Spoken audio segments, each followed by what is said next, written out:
Hello, my fellow YouTubers, and welcome to Random Thoughts from me, O Ted Bear. Now, it's sad to say, there's just some people who don't know when to quit. People who basically will continue to poke the knife into the toaster until somebody physically makes them stop. Actually, the only time they will stop is when... Now, the point I'm trying to make is that really we need to, unfortunately, these men and women aren't going to stop on their own, and we need to draw a line between freedom of speech and incitement to riot before things get too far and we end up with dead trolls. Now, there's always been groups that in the realm of comedy that will go to the extremes for a laugh. Now, and sometimes in these going to extremes in the pursuit of laughter, the wrong powder keg gets lit. You think it's a small firecracker, but you end up napalming yourself, your friends, half the neighborhood. But you get the picture. That brings me to the first group I want to talk about, and that is the pranksters. Now, I was watching The Smoking Gun, and they were showing a prank being played on a passed out friend. The friends pick him up off the couch and place him on the table when they proceed to put a cardboard box that fits over his head and down around his knees, put a piece of wood on it, and bang on it. The whole event is designed to make their passed out buddy think that he's been buried alive. What fun, huh? Well, when they bang on the box, their friend wakes up to his greatest fears, and yes, panic attack, freak out, and swinging fists quickly follow. To which, their friends just yell, "Yo, dude, it's a prank! Come on, man! What's the matter? Can't you take a joke?"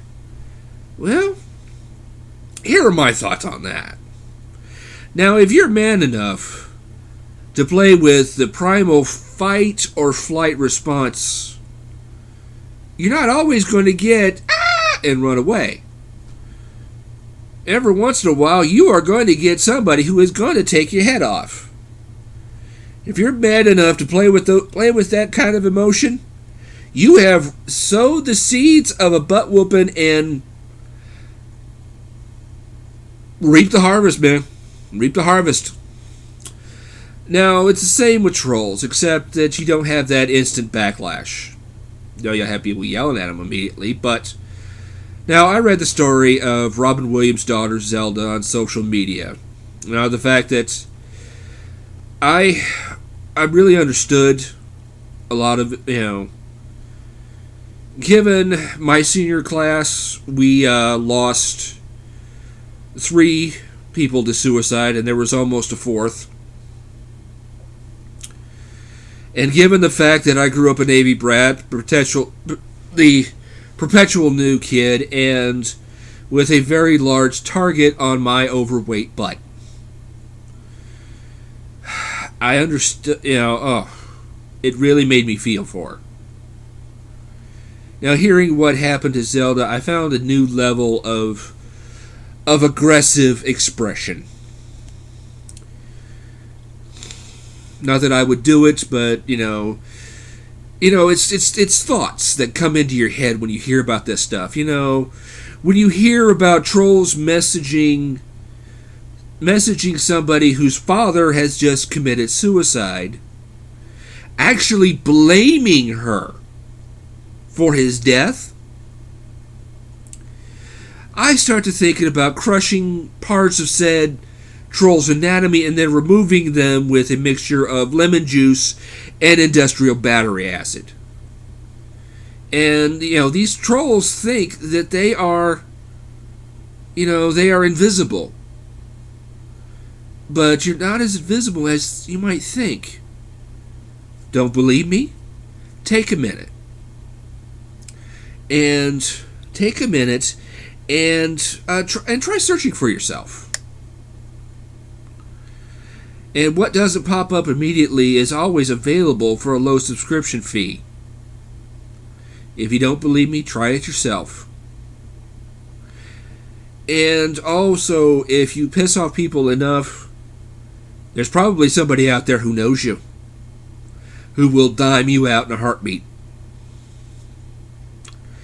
This is not a threat. This is just letting you know what's out there. And then there's the group that I heard about was going to be protesting at Robin Williams' funeral. Oh, yeah. Yeah. The Westboro Baptist Church, one of the few times you will actually hear me use their full chosen name.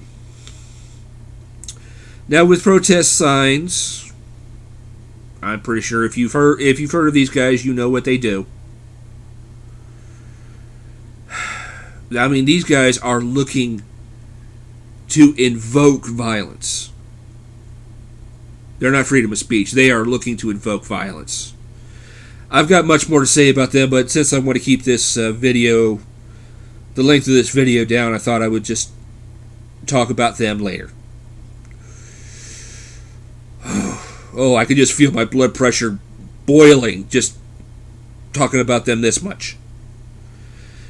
But when it comes to people being pushed, being tormented and stuff like that, physics and psychology both say that there's only so much a person can go through before you get one of three reactions. And sometimes all three.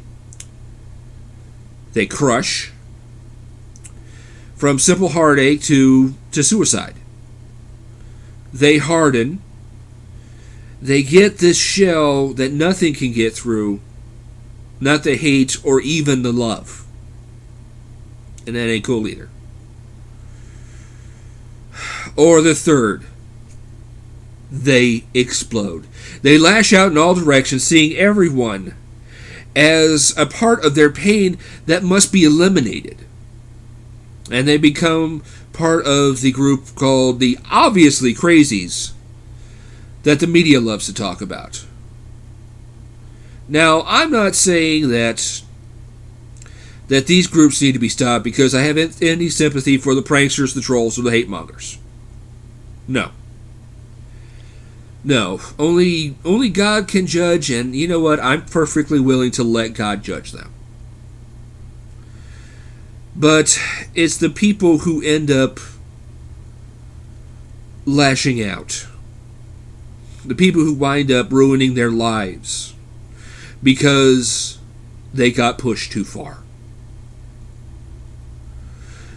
Those lives will get destroyed, and that's why we need to find a way. That's why lives that get destroyed because we can't or we won't draw that line between freedom of speech and incitement to riot. And there is a difference. Well, this has been Random Thoughts from me, O. Ted Bear. I hope I made some sense, and as always, I just hope I helped.